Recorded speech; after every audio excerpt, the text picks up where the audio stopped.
What's going on, everybody? So today, as you see by the title, I totaled my G37 and I'm just going to explain the whole story to you right now.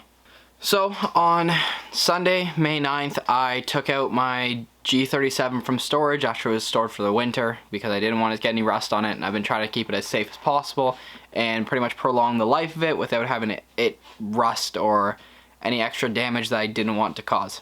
So on Sunday, around 3 o'clock, I took the car out.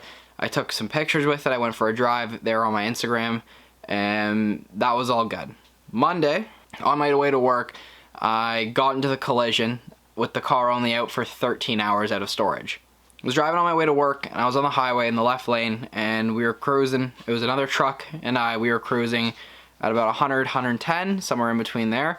And we knew there was a construction site coming down or coming up, so we both slowed down. The truck was right in front of me.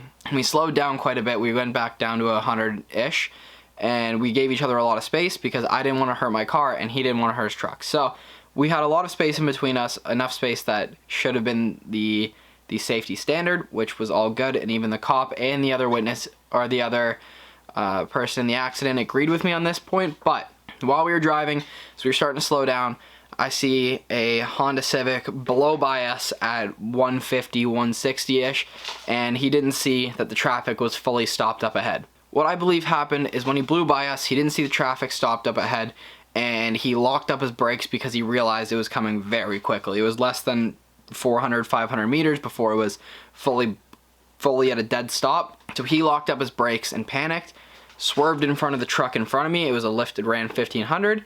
And the Ram locked up his brakes, I locked up mine, and I slid right into the back of him, totaling the front end of the car. The damage on my car, you can see in the picture, is pretty severe when in comparison to the damage of the truck, which I'll put up right now as well.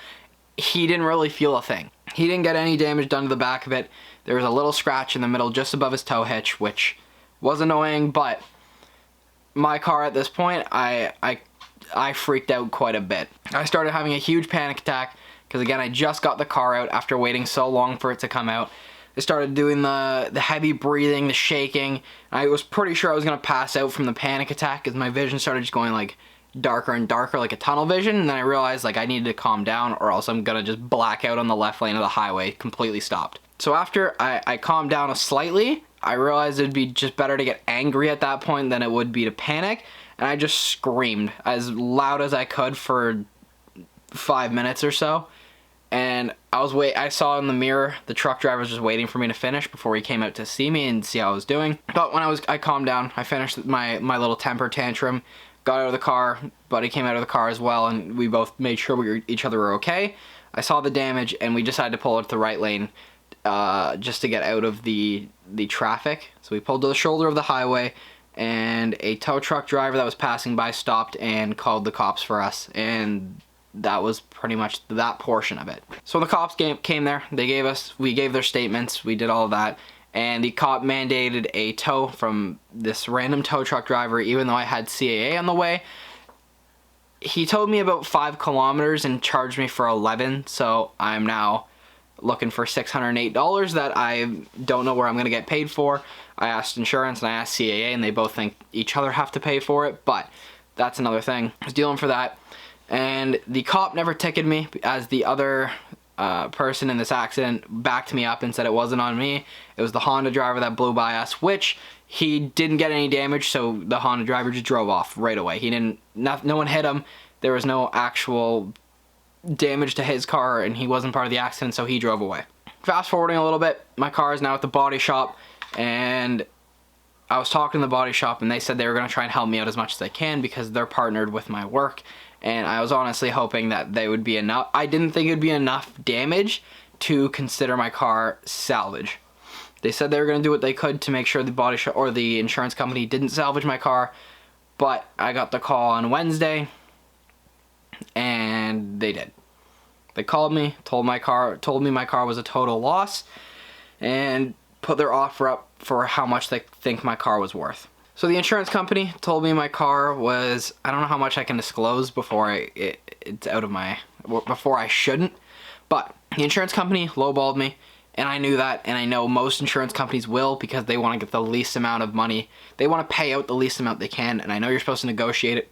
But to get the estimate for the car, my car is the 2009 G37 Sport Manual Coupe. They compared my cars to one 4-door sedan automatic all-wheel drive, as well as they compared it to 6 coupe all-wheel drive automatics, which are not my car. What the insurance company doesn't realize is that my car is a lot more rare than the automatic ones, the all-wheel drive automatics.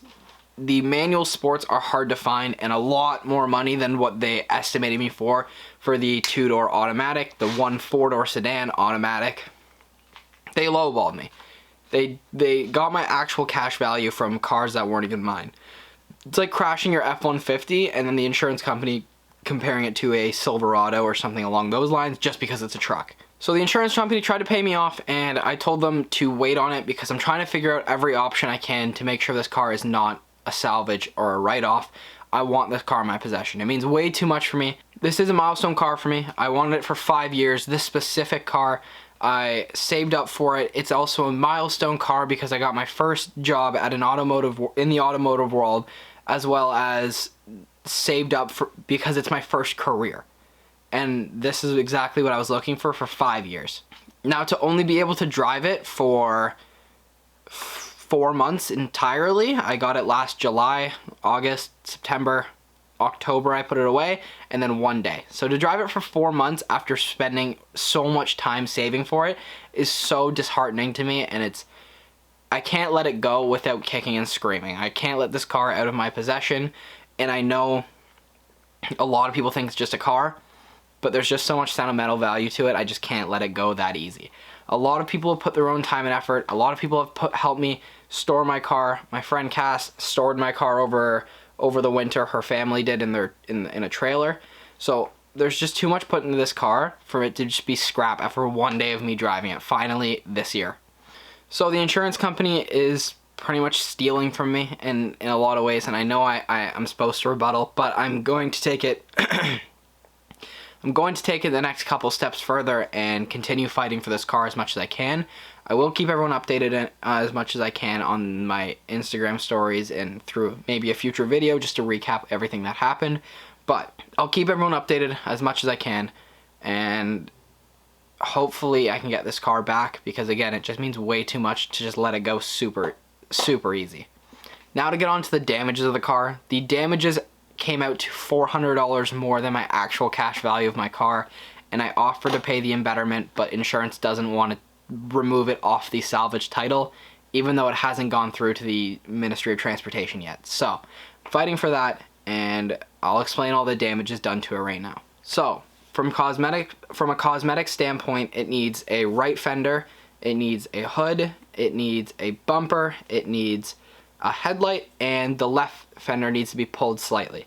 There is no frame damage that was quoted by the body shop, and there was no airbags deploy, no frame damage, and nothing to make it just immediate salvage. It's just because the estimate to repair the car was slightly higher than the actual cash value of the car, even though I offered to pay the embetterment. The only mechanical damage was the rad system. So the radiator, the fan shroud, and the condenser were the only 3 things that got damaged in the car. In the mechanical standpoint of it, the rest is just cosmetic work. Even the interior panel, or not the interior, but the under the hood panel that covers the hole in front of the rad, that's all just cosmetic work, just to make the engine bay look better and look stock again. There was no actual damage to the car that would cause any safety concerns other than the 3 hours of mechanical work and the headlight. Those are the only 2 things that are broken that are required to be fixed to pass safety. I don't think there's much more I can really talk about on this topic, and it's really disheartening again to have this all happen so soon after me getting it back out, but I'm trying my best to get this car back, and I will do everything in my power to make sure this car doesn't slip away from me this easily. This car is going to be on the channel. I'm going to get it back, and we're going to continue working on it, and I have a lot of plans for it this year, and I can't let them all just go to waste. So, thank you guys so much for watching this video. If you liked it, please leave a like, because it does help me and the channel out a lot. If you have any questions or anything you need to ask me in the comments, I'm sorry to every one of my personal friends that I haven't told about this. I know that we had a lot of plans for car shows and plans in general for this summer as much as we could, especially through COVID, but I wanted to figure a little bit more out of what's happening before I came out and told everyone, because I didn't want everyone to get worked up and then figure out the car's not salvaged, I'm getting it all back. But at this point, I can say I'm going to be fighting for this car, so it's finally time to make the announcement. Thank you guys again, and I'll see you guys in the next one. Peace.